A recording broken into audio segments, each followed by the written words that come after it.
Om Sahana Bhavatu Sahano Bhunaktu Saha Viryam Karavavahai Tejasvinavaditamastu Ma Vidvishabhai. Om Shanti Shanti Shanti. Samasta Kalyani Niratam Karunamayam Namami Chinmayam Devam Sadgurum Brahma Vidmanam.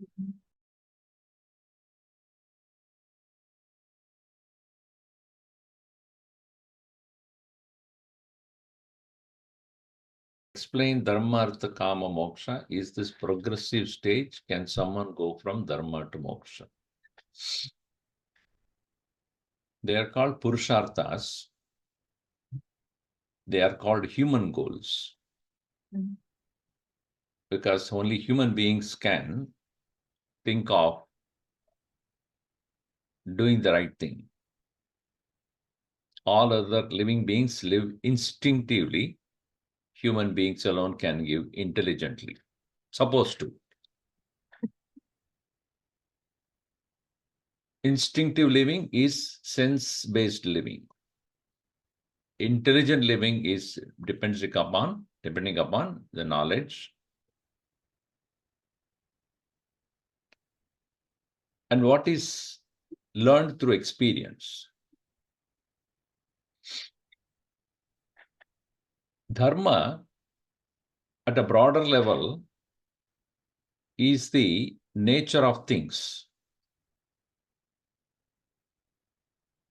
Fire is hot is not by choice, by nature.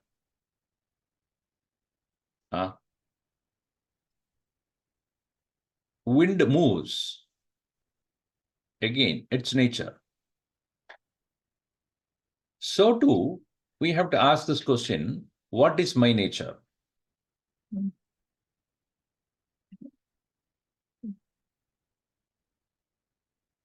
If you look at any animal, a lion or a tiger, what is their nature? They don't ask that question anyway. We ask that question because we think. So when a dog is asked or a tiger is asked, what is your nature? They can't say anything, obviously, but we understand their nature is unchanging nature. They cannot be otherwise. If the tiger has to behave like a tiger, it has to behave only like a tiger. He's not ever seen a tiger behaving like a cat, a tiger behaving like a dog, a buffalo behaving like a snake. But in human beings, we have snakes also. Buffaloes are also there. Tiger is also there. Dog is also there.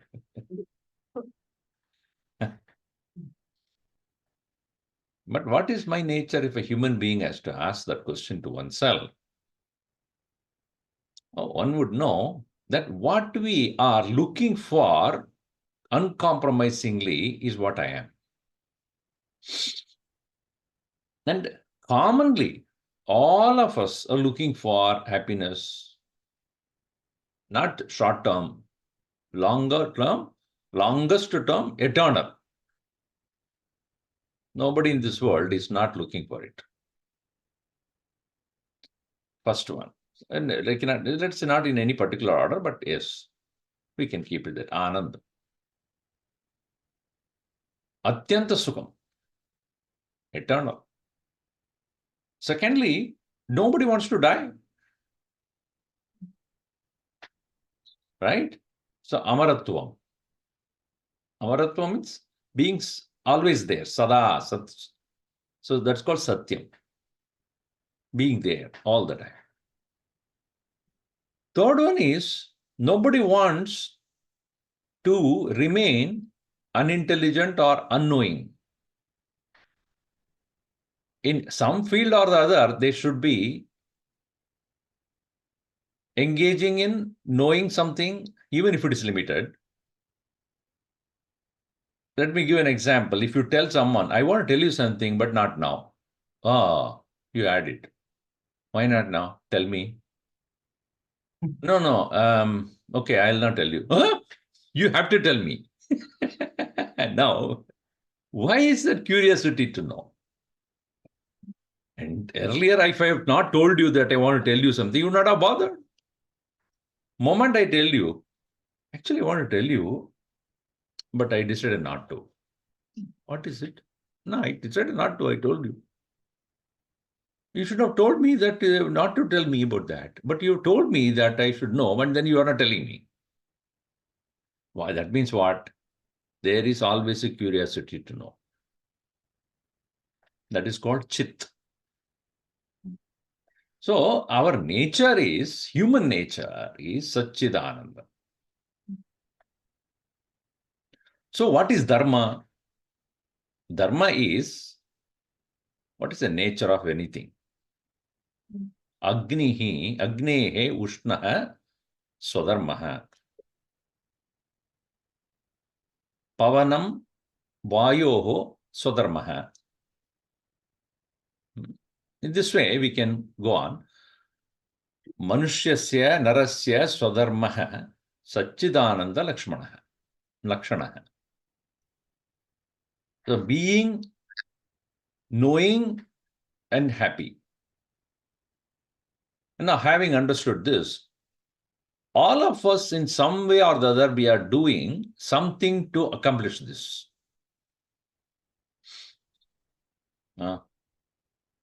We want to be aware, we want to be happy.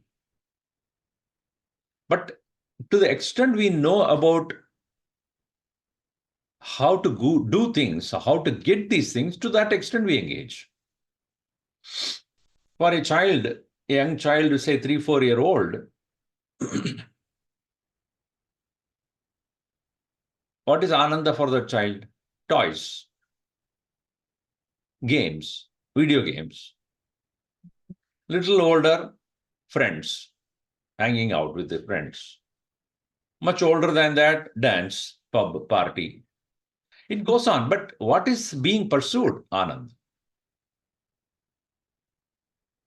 Based upon the knowledge, so will be the means to obtain Ananda.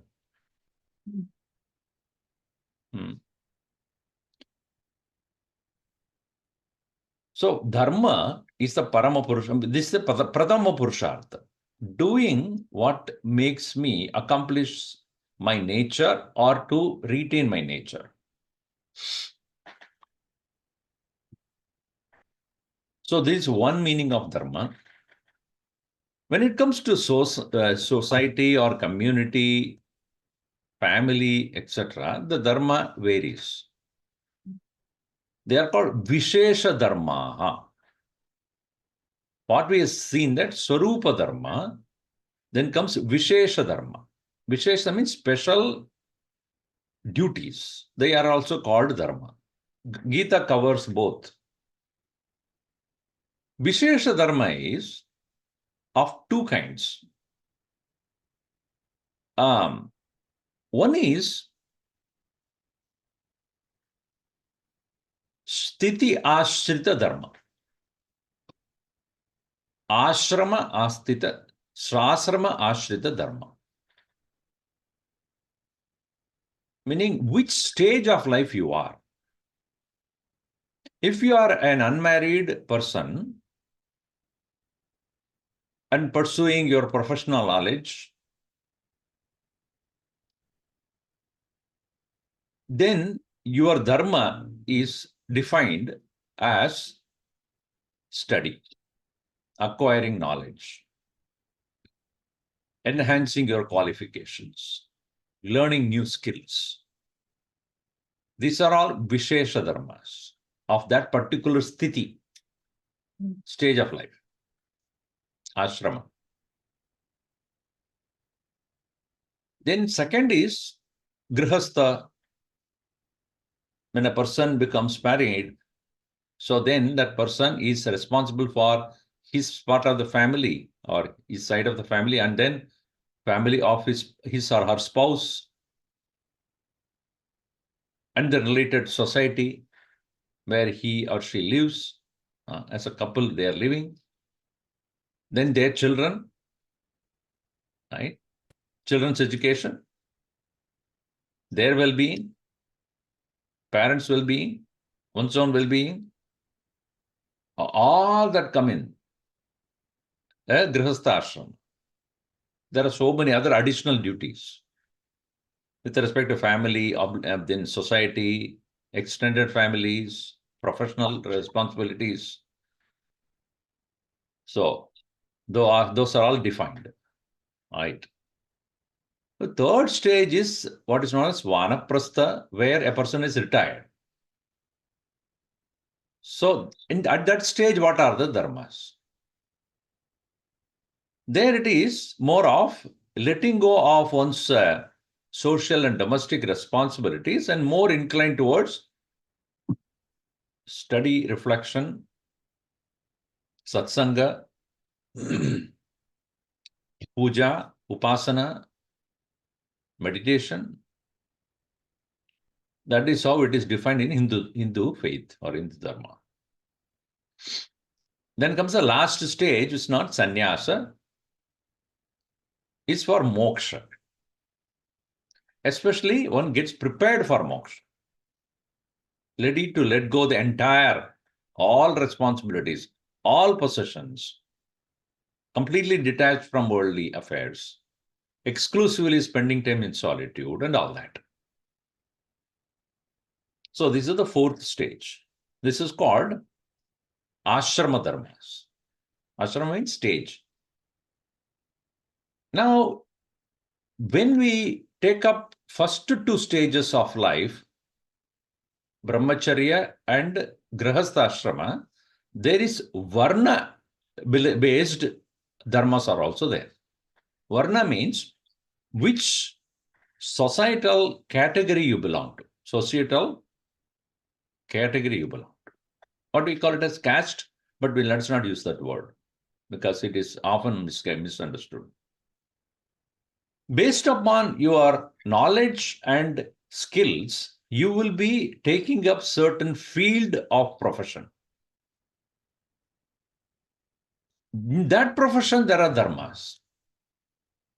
If I'm a Vaidya, a doctor, there are dharmas associated with that. If I'm a warrior, if I'm a soldier, if I'm a teacher, if I'm a trader, if I'm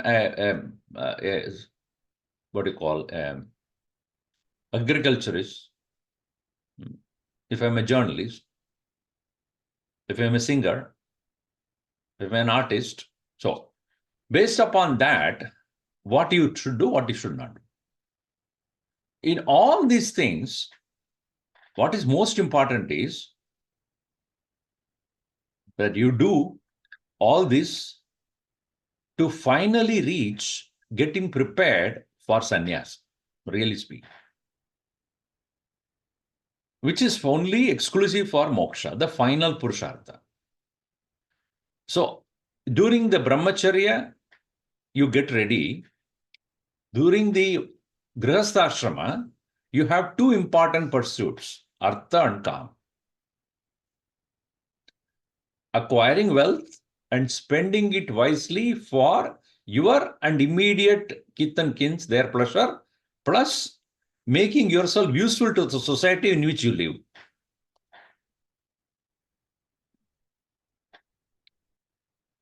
So artha, wealth, is not meant for only kama.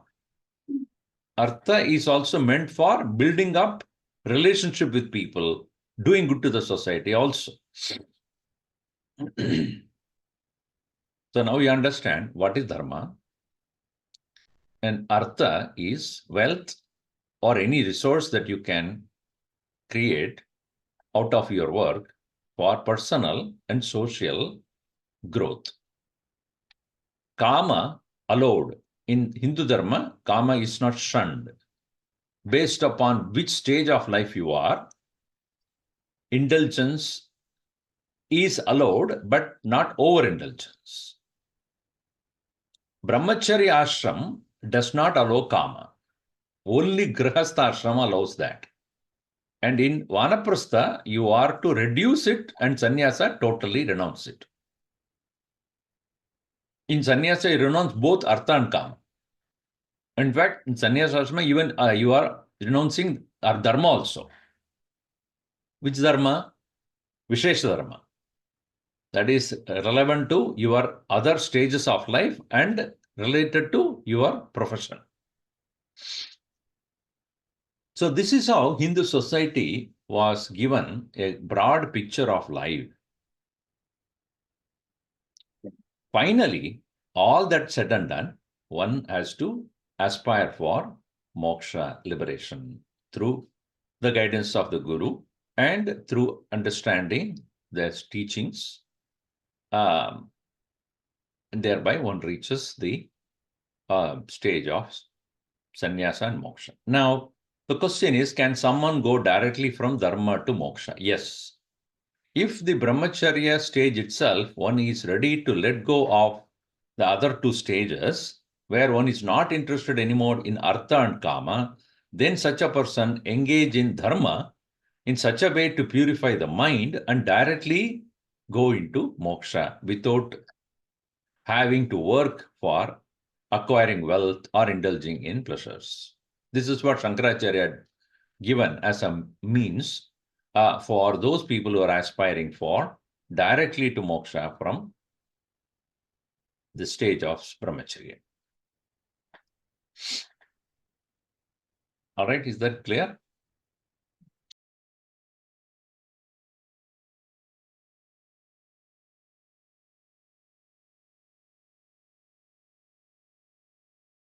Second question, provide thoughts on question number 1 or of level 2, chapter 2, happiness. What are the questions? Do you think that society should be concerned that too many people might choose to renounce their desires to gain calm mind? Do you think it would slow down the pace of progress? It will not happen, don't worry.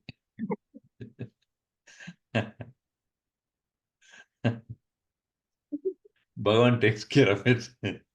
Not too many people will become renunciate. The point is that it is not even good for the society.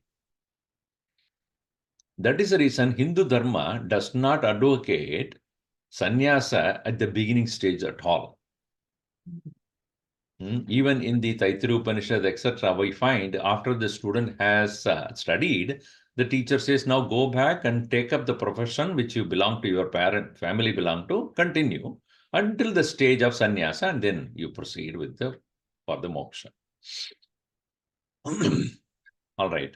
So, but what happened was, if you put Shankaracharya's time period before Christ, for example, which is actually time period of Buddha, most of the scholars do not believe that that was the time period of Shankaracharya, because he had written documents or the Bhashya or his commentary commenting on or arguing against Buddhism. So obviously it's come later, 8th century. In fact, Buddha was the one who had propagated and followed the path of directly going from brahmacharya to sannyasa. But because he did not follow the Vedic guidance, and those people who are not followers of the Vedic guidance, or those who do not accept Veda as the means to guide them, they are called Nastikas. Nastika. Nastika is not non-believer of God. Nastika means those who do not accept Veda as the pramana. So therefore, he had made the society, and not he, the followers of Buddha have made the society totally shun the worldly responsibilities and directly go into sannyasa in large scale. It had happened, and that has brought a great amount of calamity to the society, because not all of them are eligible, but they are forced to. Now, what do you do? In Tibet, if you go, there is no growth, no science, no technology, no electricity, no water, no industry, no trading. A society cannot live like that. So it is not advisable to hastily jump into a renunciation without being qualified. The qualification obviously is the maturity of the person and the knowledge because of which that person is ready to take up the renunciation. That's why Bhagavan Shankaracharya says in BhajaGovindam, Jatilo Mundi Lunjita Kesaha Kashayambara Bahukruta Veshaha Pashyanna Pichana Pashyati Mutaha Hyutara Nimittam Bahukruta Veshaha. Merely growing a long hair like a jata or pulling out or completely shaving does not make you a sannyasi. Knowledge, correct understanding should be there. Otherwise, it is only to fill the belly. So it is not advisable and it will not happen also, the large scale renunciation, etc. So like, Rajneesh and such other people have done such things, which is not good because sannyasa has got certain disciplines and it has to be followed. And you can do anything you want by wearing a kavi vastra or wearing a ochre robe and do whatever you want. That becomes a very dangerous thing. So nothing of that would happen. So don't worry about that. So maybe short period of time, some people do that, but they cannot stay too long.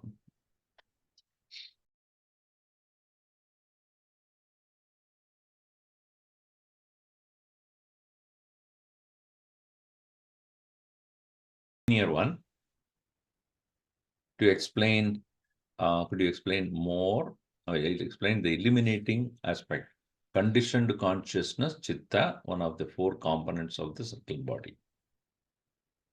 Okay. So Gurudev had taken chitta instead of chittam. See, chittam is memory. Chitta is reflection of consciousness. I think he has taken that as the fourth component. Usually it is not. Mana, Buddha, Buddhi, Ahankara, Chittam. Chittam is memory. But Gurudev had taken up Chitta as the fourth component. Yeah.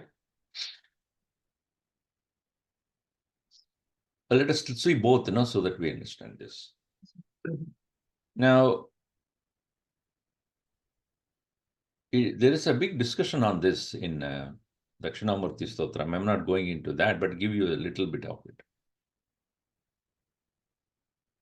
Memory is called Smriti.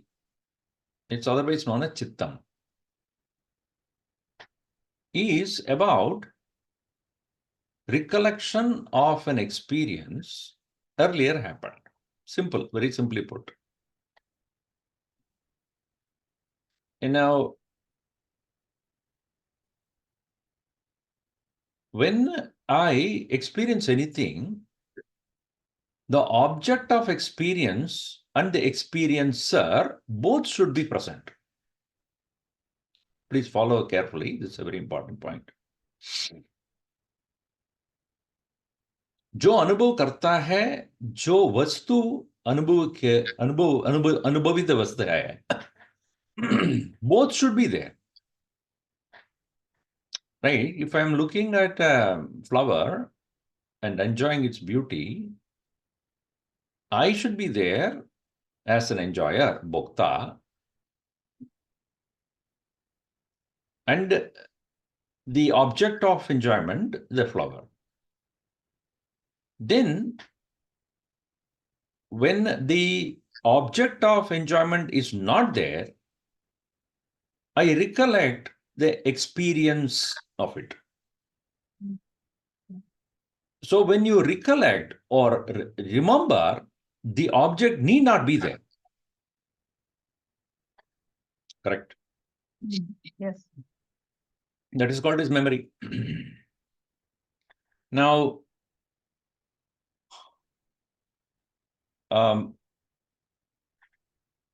or that object is not in the same condition. Let us say it is withered away. And the withered away, a dried flower you see late in the evening, what you saw in the morning was very fresh. So by looking at a flower which is completely withered, when I look at it, I recollect the experience of it being fresh. So whether the vastu, the vishaya, present or absent, the memory still works. But the fundamental point is that during the time of experience, what is experienced object and the experiencer both should be present in the same place. Yes. So this is what is called Chittam. Chittam means the memory.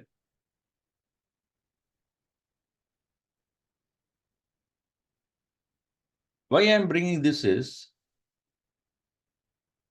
in Dakshinamurti Stotram, to prove the existence of consciousness which is always present, Bhagavan Shankaracharya takes the example of sleep, wherein he says, just we all know that we are, upon waking up, when we say, I slept well, who was present to know in the absence of everything?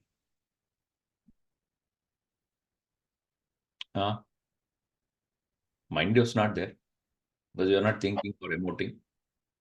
Intellect is not there, you are not planning. Sense organs are withdrawn.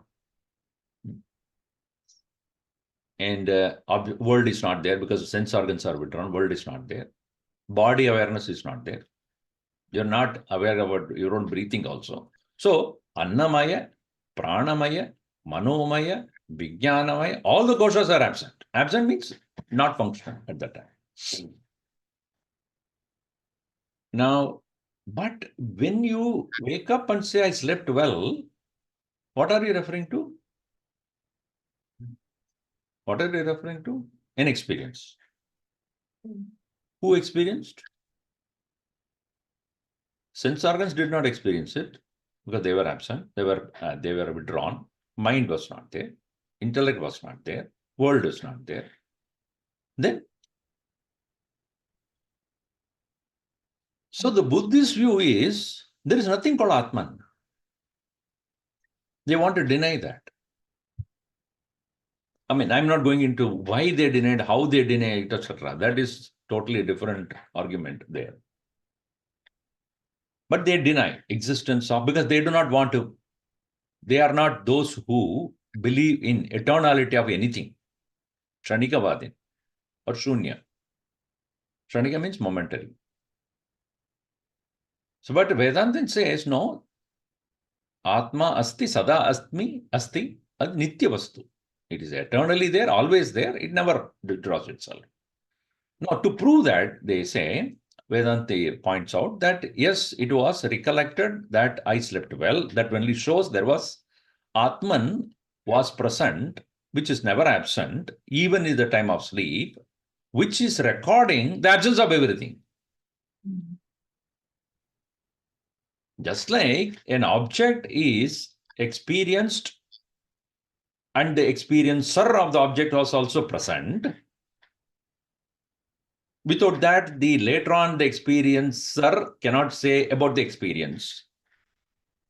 So too, in the state of sleep, there must have been an experiencer to experience the absence of all. Otherwise, one would not be able to recollect. Shankaracharya is, you cannot beat him there. Then now, Buddhists would argue, how is that possible? Why it's not possible? What is the location of that Atman then? Mind is not there. Buddhi is not there. Body awareness is not there. Science awareness is not there. World is not. Where is the location of Atman? That is where the Chitta comes. The word Chitta is reflected consciousness. The consciousness never become absent. The consciousness remains as a reflected state. Reflected means as a reflection of the pure consciousness is present, which is always there, which is aware of its own existence always. And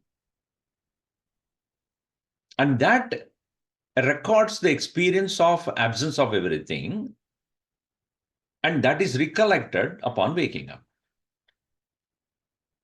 I hope I'm not going too above the head, I don't. When it comes to Vedanta, you have to follow very, very carefully, otherwise in between it'll suddenly disappear from above your head. Now, to explain this, Shankaracharya gives a beautiful example. What is it? Rahu grasta divakarind sadrsho Maya samachadana sanmatra karanopasamharanato yo bhutsushupta puman pragasvapsamidhi prabodha samaye yapratyabhignayate tasmai Sri Gurumurtaye namayidam Sri Dakshinamurtaye. We all know the story of Rahu swallowing moon or sun. In our tradition, Purana, it is said Rahu and Ketu are Rakshasas, basically, but they got the Amrita while it is being given to the Devatas, and only up to, because Vishnu noticed it, and he cut off here, but the head remained eternally without dying, body died. That is the reason when the Rahu when it swallows the sun, it cannot fully, because the other side will come out. That's called eclipse. Right. Eclipse is where it is overpowered, but not too long. It will come out the other side. So Bhagavan Shankaracharya knew the story is meant for somebody else. But Bhagavan Shankaracharya has already realized that eclipse is only a temporary shadowing of the moon and the sun. It is not complete absence. So just like, I'm just making it simple for you to understand, just like when the sun is shadowed by Rahu grasta divakara, grasta means swallowed. Rahu grasta divakara, Indu means moon. Rahu grasta divakara, Indu sadrisha, equal to that. Maya samachadanat, when there is a shadow that is covering, even as we see the eclipse, it is not happening in the sun. Correct? Sun can never be absence of light. Can it be? We don't see the sun, does not mean sun lost its light. What do you mean? Sun can never lose its light. From our standpoint, sun has been shadowed. In the same way, reflected consciousness, chitta, can never be absent. Even when everything is gone to sleep. Sanmatraha, alone, sun existence alone is there.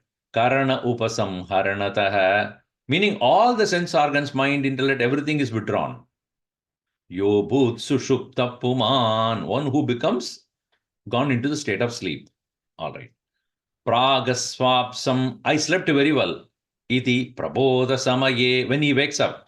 Yapratyabhignayate, one who recollects. That is Dakshinamurti. Meaning that Chaitanya, that reflected consciousness, which is present in the absence of all things, it is not Swayam absent. It is present only to record the absence of everything, to be recollected upon waking up. So this is called Chitta. So now I'm trying to point out how Gurudeva brought that point. So Chittam is regular memory. Chitta is reflected consciousness, which even recollects the state of sleep. Clear?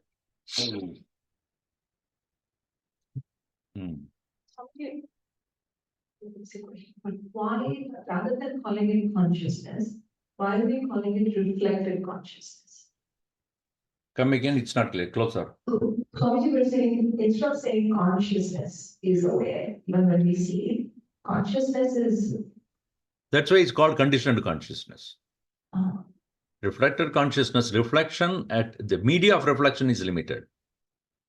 See, like if you have sunlight and you put a mirror, it reflects. But the reflection of the mirror is conditioned. Reflection of the light is conditioned by the mirror. Correct? In the same way, buddhi, in the state of sleep also, buddhi is the receptacle on which the reflection takes place. So, buddhi being limited, reflection is called conditioned consciousness. Thank you. All right.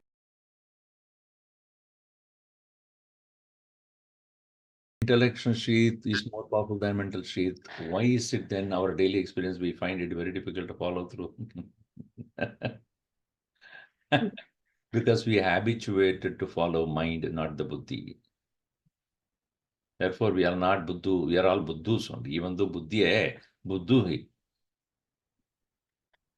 Because our mind is the product of habits. Mind is a product of emotions.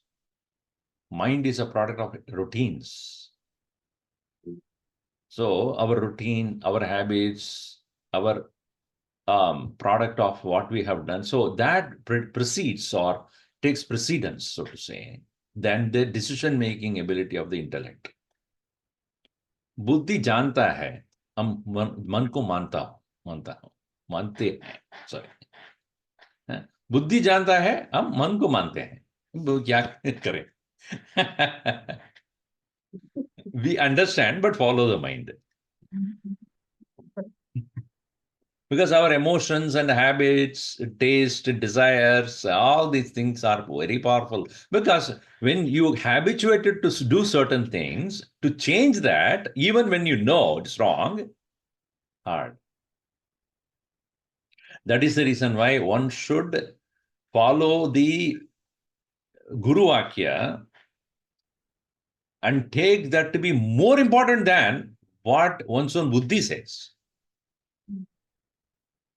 Buddhi also has limited ability to hold the correct knowledge or even to reflect and understand the knowledge. Whereas one who is able to Shraddha Purvaka, with so much of faith, follow a advice of a guru, no matter what, then such a person will come out of the habit of following the mind.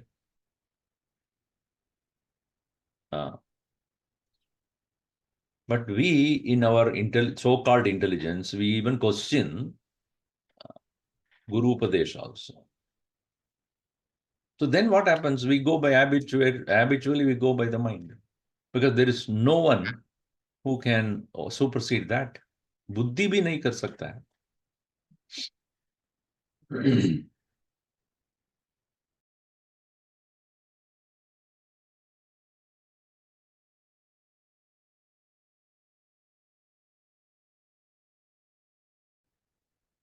यावत् पित्तोपार्तन सक्तः तावन्निज परिवारो रक्तः पश्चाज्जीवति जर्जरदेहे वार्तां कोऽपि न पृच्छति गेहे.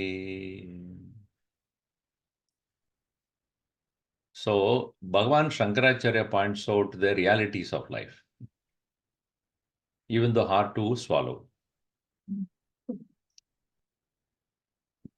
Our importance in life is only when we are bringing in what is useful to people around us.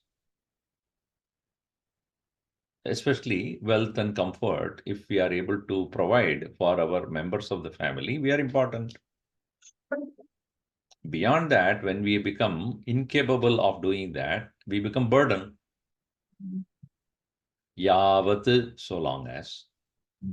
Vittaha, wealth. Upaarjana, to produce or to bring. Saktaha, capable. Tavat, thus long. Nija parivaraha, one's own family members. Praktaha, are attached to you. Paschad, later on. Jivati, one who lives.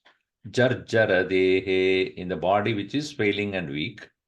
Vartam, even whether you are there or not. Kopina, nobody. Prichati gehe. Ask in the home. Reality. Reality check. Isn't that true? So that's why people are afraid to retire also. Because when you retire, then all my abilities as though are going to be waste, or I am not anymore of any importance to anybody. And as though suddenly one has become useless.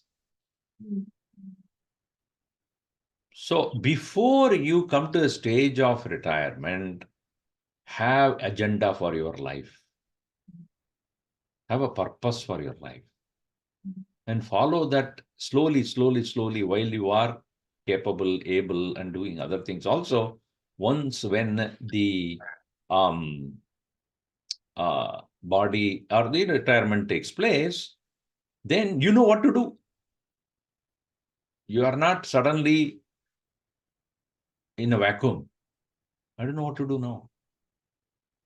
You see, it's important that we should keep our plan ready. Okay, once the moment I retire, I have all the things to accomplish so that you're enthusiastically, you live further and do more. Think about it. Gurudev, when he studied under Swami Tapovanam, etc., he completed his studies, so to say, when he was 34-year-old, 35-year-old.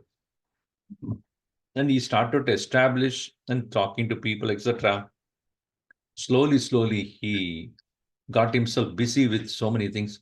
By the time he reached 50, he is the most busy person. 50s, 60s, 70s are the time when he was no time for, so busy, no for time for relaxing anything.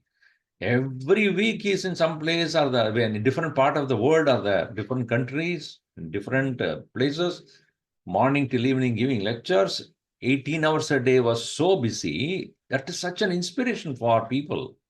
It is not that you have to, you do not have much things to do. If you really plan well ahead, train yourself, you will never be bored.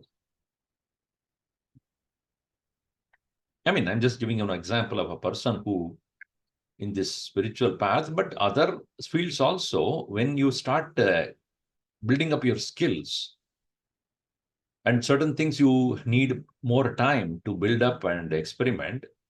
And when you are retired, you can continue with that and keep your life interesting. Otherwise, it will be a burden only. And then when you become useless and you start thinking that you are useless, you really become useless.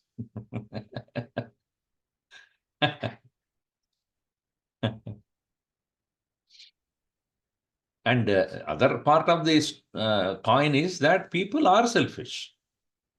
They are with you only when they are useful to you.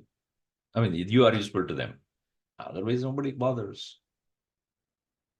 So everybody wants something from others. Without that, they will have no relationship. This is true.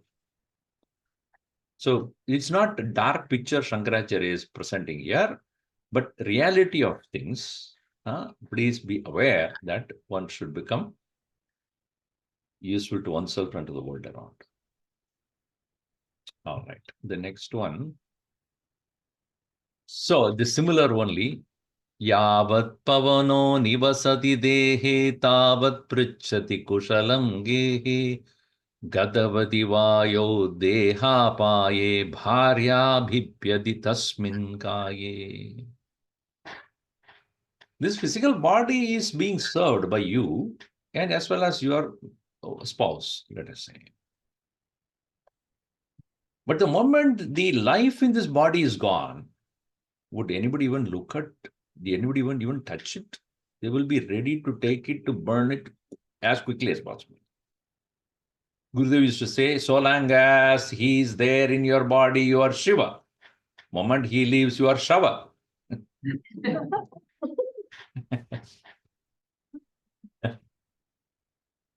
The consciousness or the life, when it is expressing through all the faculties, you are the most vibrant presence.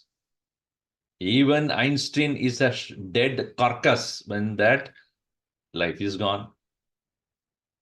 All his brilliance gone, his bright intelligence gone. Even the great sportsman or great personality, everything, so long as the life is there. When the moment life is gone, he's dead like a rock lying down or a rotten wood. That's a reality check again. What is that which makes me who I am? All said and done, if life is not there, what am I? So that life within me is regarded by Vedanta as presence of Ishvara in your body.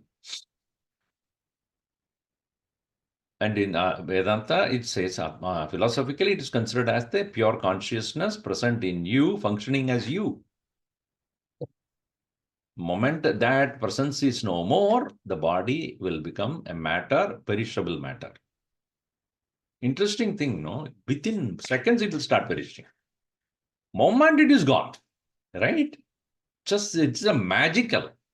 Those who are in that field will know it, forensic, etc. Body suddenly it starts to rapidly progress towards destruction. What a thing, you see. As much as you take a fruit from the tree, as long as it is in the tree, it is still alive, fresh. The moment you take it out, gone. It started to die. And what we are eating most of the time are dead fruits because it has come from Australia. It reaches your home only after 3-4 months. Think about it. The life is already gone. So best thing is to eat the fruit from the tree by sitting in the tree. That's what monkeys do. They are not depending upon it to fall. In fact, they won't take it. They are more intelligent than us in that regard. We will eat and the squirrels and all other things. Where do they eat the fruit? There itself. They are most active and alive. Why? We are interested in fresh food. We are the most organic people in the world. You people you are living in organic, but we are not organic. You're living in the state of Oregon. What do you call Oregon state, but you are not Oregon. Oh, Seattle, oh, Portland is too.